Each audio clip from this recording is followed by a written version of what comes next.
Well, the visioning process is an attempt to kind of take stock of the whole global environmental change research endeavor and to review where we've been and where we are now, and to come up with some suggestions, some pathways to the future that would make the global change research community more effective.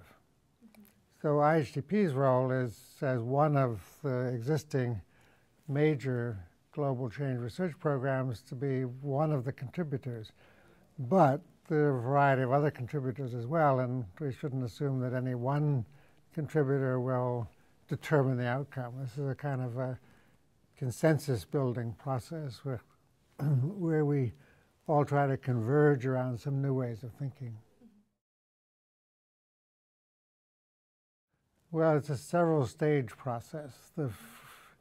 At the very beginning, there was a online dialogue where I think some 8,000 people contributed suggestions for key questions or things that we should focus on.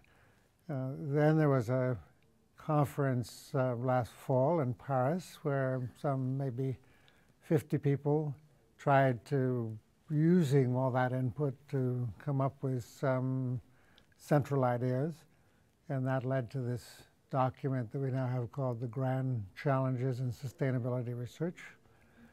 And now the next phase will take place this coming June, where we will bring together a group of, again, 40 or 50 people to ask, well, if these are the grand challenges, if these are the big critical high priority research questions, do we need to reorganize the research community? Do we need to build new capacity to address these questions most effectively?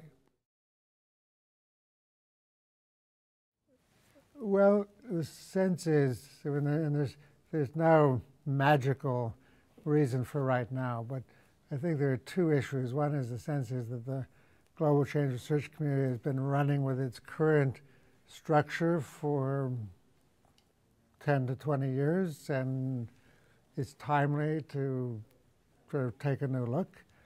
And the other is the sense of increasing urgency about the scale and severity of problems like climate change from society's point of view. So there's a sense that we really need to push to come up with some sort of new ways of addressing these complicated problems. Well, that's a really tricky or critical question. The outcomes from the visioning process should be some new ways of organizing the research community.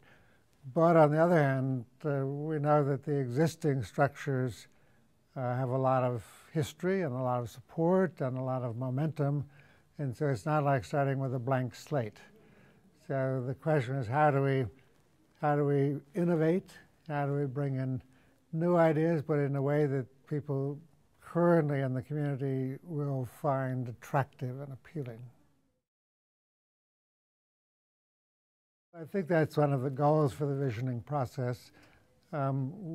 It's a goal for IHDP as well.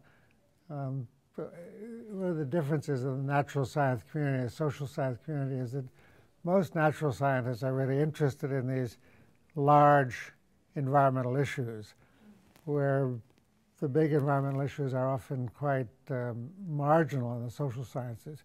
So we need something to draw in leading mainstream social scientists, and this new challenge, this kind of new emphasis, this idea that we're going to have a really strong push with perhaps more resources over the next 10 years might just be the incentive that we need to bring in these additional social scientists.